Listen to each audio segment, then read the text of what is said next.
712 orang meninggal dunia, 500 masih dalam pencarian atau hilang, 1,1 juta masyarakat Indonesia mengungsi, dan estimasi masyarakat Indonesia yang terdampak adalah 3,3 juta orang. Ditambah dengan 300 kerusakan jembatan. Saya turut berduka cita atas yang telah terjadi di Sumatera dan juga Aceh, tapi mohon maaf, saya harus membuat konten ini. Sebelum gue memulai konten ini, gue pengen meminta maaf sebesar-besarnya dan sesungguh-sungguhnya karena telah membuat konten ini. Gue awalnya gak pengen sekali untuk membuat konten tentang bencana alam karena bagi gue sendiri, bagi gue pribadi, tidak etis bagi gue. Akan tetapi teman-teman, gue terlalu kesal untuk menahan semua kekesalan ini. Kekesalannya apa teman-teman? Kekesalan gue adalah karena Kementerian Perhutanan yang seharusnya bertanggung jawab secara langsung untuk menjaga hutan Indonesia malah ngeles dengan bilang bahwa bencana alam yang terjadi di Sumatera dan juga Aceh dan kayu-kayu yang berada di atas genangan banjir yang sangat deras itu terjadi secara alamiah karena pelapukan kayu, yang dimana kalau kita lihat dari berbagai rekaman masyarakat yang ada di Sumatera dan juga Aceh, kayu-kayu itu terlihat dengan potongan yang sangat bersih, tanpa kulit luar kayu, potongannya bulat sempurna, yang dimana itu nggak mungkin disebabkan karena alamiah. Secara logika itu udah pasti ditebang, dipotong secara sadar, dan bisa-bisanya kementerian yang memang tugasnya adalah untuk menjaga hutan kita, menjaga keaneka beragaman pohon yang ada di hutan-hutan kita, malah ngeles. Di sisi yang lain, Bupati Tapanuli Selatan juga membeberkan satu hal yang benar-benar mengejutkan. Kementerian Kehutanan kan bilang kayu-kayu yang tergenang di banjir-banjir tersebut karena pelapukan kayu, pelapukan alamiah gitu ya, dibantah tuh. Kepala daerah Tapanuli Selatan bilang kalau perizinan atas penggalakan hutan itu diberikan izin oleh Kementerian Kehutanan, dan membantah secara langsung pernyataan yang dikatakan oleh Direktorat Jenderal Penegakan Hukum Kementerian Perhutanan, yang dimana menurut yang dikatakan oleh Bupati Tapanuli Selatan, kepala daerah itu nggak dilibatkan sama sekali dalam perizinan tersebut. Ada yang namanya izin pola hak atas tanah yang diberikan oleh Kementerian Kehutanan kepada perusahaan-perusahaan tersebut. Dan kekayaan yang dimiliki oleh Sumatera, oleh Aceh, itu tidak dirasakan oleh masyarakatnya. Itu dirasakan oleh orang-orang yang tidak terdampak langsung. Orang-orang yang foya-foya atas kerusakan alam yang telah mereka perbuat, dan yang menanggung itu semua adalah masyarakat Sumatera dan juga Aceh. Belum di situ selesainya teman-teman. Gue punya satu teman, dia asalnya dari Sumatera, dan minggu ini gue tuh lagi UAS, ujian akhir semester, dan temen gua yang dari Sumatera ini, dia jauh banget dari kata perform. Rasanya sifat yang awalnya bahagia sekarang jadi berubah menjadi ketakutan karena keluarganya ada di Sumatera. Jadi dia kayak semacam kehilangan fokus untuk mengerjakan ujian akhir semesternya. Karena ujian akhir semester gue itu berbasis project dan kerja kelompok. Dan berdasarkan temen gue yang sekelompok sama dia, jauh banget sifatnya. Di saat gue berempati ke temen gue ini, somehow gue buka Instagram dan mendapatkan kementeriannya. Kepala Kementerian Perhutanan, Raja Juli, bilang kalau ini adalah momentum yang baik untuk evaluasi bagi masyarakat dan juga pemerintah di saat dia datang ke daerah yang terdampak. Momentum yang baik, kata Raja Juli. Momentum yang baik di saat 700 orang meninggal karena bencana alam, 500 orang menghilang, 1,1 juta masyarakat Sumatera dan juga Aceh mengungsi, 3,3 juta masyarakat Sumatera dan juga Aceh yang terdampak, 300 jembatan yang rusak, dan juga 300 fasilitas pendidikan yang rusak. Dia baru bilang evaluasi setelah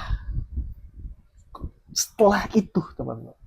Setelah jatuh korban manusia, masyarakat Indonesia, dan juga kerugian infrastruktur. Dan dia bilang itu momentum yang baik.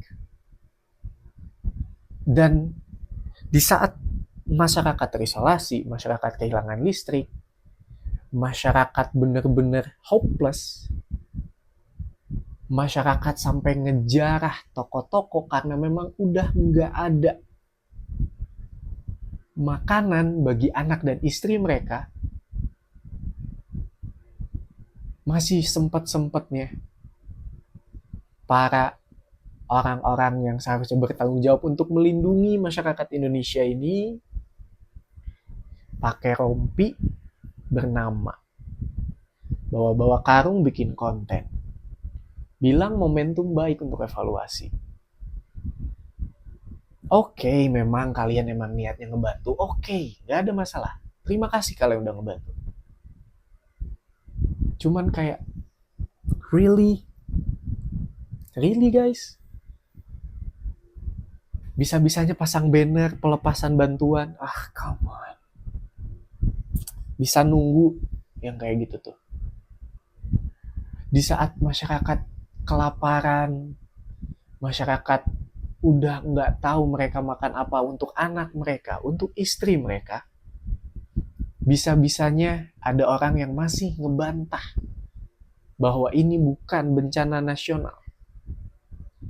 Banyak orang yang nyerang masyarakat karena ngejarah, yang dimana mereka nggak ngerasain apa yang dirasakan oleh masyarakat Sumatera dan juga Aceh.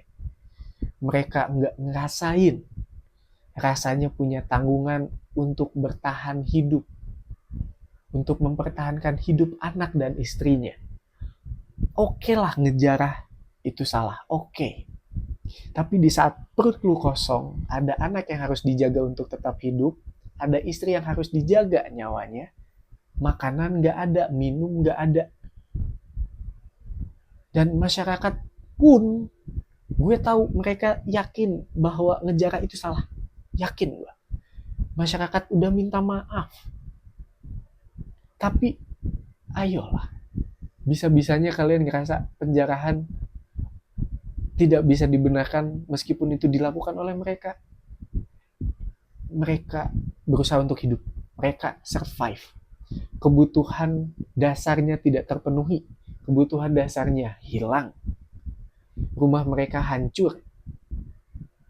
Mereka butuh makan karena apa? Akses bantuannya lambat. Oke, sekarang udah ngebaik.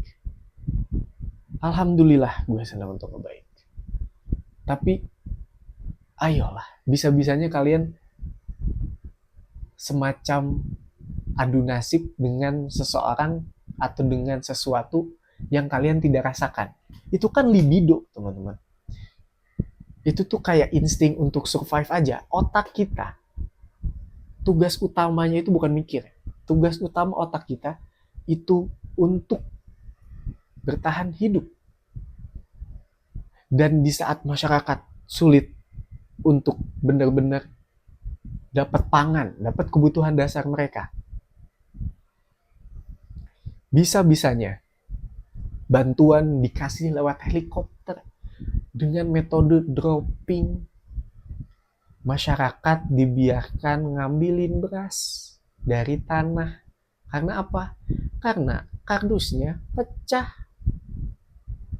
Dan satu kata yang paling gue gak suka, dibilang setelah dapat kecaman dari masyarakat, dibilang evaluasi.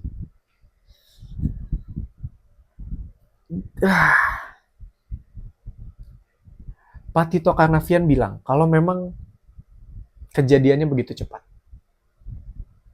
Betul, bencana alamnya kejadiannya begitu cepat, betul. Tapi kalau kita tarik ke penyebabnya, Raja Juli dan juga Bahlil dan bahkan Pak Prabowo-nya sendiri yang nyebabin itu semua.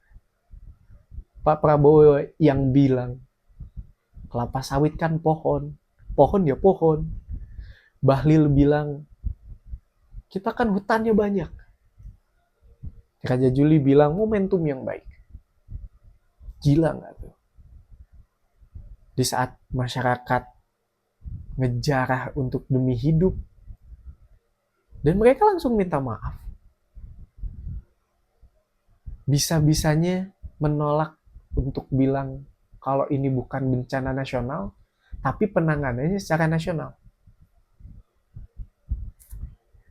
Bantuan yang diberikan oleh pemerintah total ya, berdasarkan dari Kementerian Sosial ya, Pak Gus Ipul, itu 25 miliar, kata Gus Ipul. 20 miliar untuk bantuan di Sumatera dan juga Aceh. Masyarakat di crowdfunding yang dibuat oleh Bang Ferry Irwandi, gak sampai 1 hari udah capai 10M. Alhamdulillah, ikut seneng gue, dan gue sangat hangat sekali. 10 miliar dari target 1 miliar dalam 1 hari, it's a big numbers, dan gue yakin itu akan tersalurkan dengan baik, transparansinya akan terjaga. Tidak seperti para pejabat-pejabat kita yang masih politik pencitraan, bawa-bawa karung. Kirimkan cepet ya. Pakai rompi, pakai nama DPR RI, foto dulu. Teman-teman semua, serius deh, masyarakat Indonesia tuh udah pintar sekarang.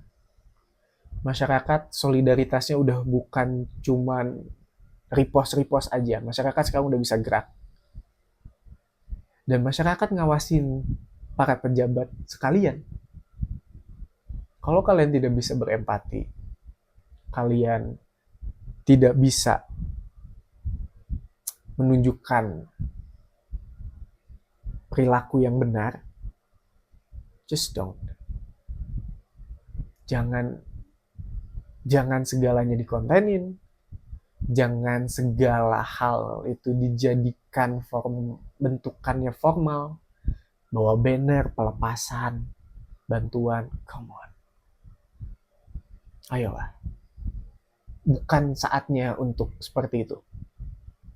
Sekarang fokusnya adalah untuk merehabilitasi masyarakatnya yang terkena trauma dan juga pembangunannya di daerah tersebut. Dan buat yang terhormat Raja Juli dan juga Kementerian Kehutanan, jangan ngeles lagi. Jangan bilang bahwa hal ini semua terjadi karena alamiah. Mayor Teddy udah bilang bahwa memang penyebab kenapa bencana alam ini terjadi adalah karena kerusakan lingkungan yang menyebabkan perubahan cuaca ekstrim, yang kita tahu bahwa Mayor Teddy orang terdekatnya Prabowo. So stop it, jangan ngeles. Gue tahu, gue paham bahwa ini bukan momennya untuk saling menyalahkan, betul. Tapi kalau memang ada orang atau ada satu institusi yang harus kita salahkan, bagi gue sendiri, secara pribadi gue akan menyalahkan Kementerian Perhutanan. It's all on you guys. Apa yang dirasakan oleh masyarakat Sumatera dan juga Aceh, it's all on you. It's in your hand. Dan bukan evaluasi, tobat. Kata Cak Imin, tobat. Bahlil, Raja Juli, dan untuk Pak Prabowo, stop untuk gali lubang tutup lubang atas percakapan Bapak. Lihat sesuatu secara benar. Saya tahu Bapak orangnya baik, cuman jangan gali lubang tutup lubang. Jangan bilang di satu sebelum bencana, pohon ya pohon, kelapa sawit kan pohon, tapi setelah bencana terjadi, masukin kurikulum pendidikan lingkungan hidup. Kalian semua harusnya bisa ngecegah itu terjadi, karena kalian punya kuasa, kalian stakeholdernya. Kalian harusnya bisa mencegah itu semua. Kalau tidak bisa mencegah, setidaknya kalian bisa meminimalisir potensi untuk bencana alam ini terjadi. Indonesia kaya, tapi sayangnya kekayaannya bukan untuk masyarakat Indonesia. Dan kalau ada yang bilang, yang katanya yang suka nge-label Wahabi lingkungan tuh, Gus Ulil, yang konsisten banget dengan argumen jeleknya bahwa pertambangan akan selalu mensejahterakan masyarakat di sekitarnya. Lu aneh. 10 provinsi termiskin di Indonesia, most of it-nya ada tambang. Dan maaf banget, gue minta maaf lagi, gue terlalu emosional.